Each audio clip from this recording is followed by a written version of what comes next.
ஆயாச்சு. நம்ம MVNVBS வந்தாச்சு. நொண்டி கபடி கிரிக்கெட் எல்லாம் விட்டு கொஞ்சம் வாங்க. டான்ஸ் சாங் பப்பட் ஷோ பார்க்கலாம் ஓடி வாங்க.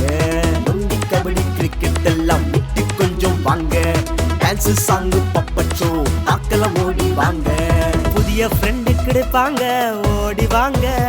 நம்ம உண்மை ஃப்ரெண்டும் கிடைப்பாரே ஓடி வாங்க. ஜீவன் தந்து நேசித்தார் அவர் தாங்க. நம்ம லைஃப் சூப்பரா மாற்றுவாருங்க.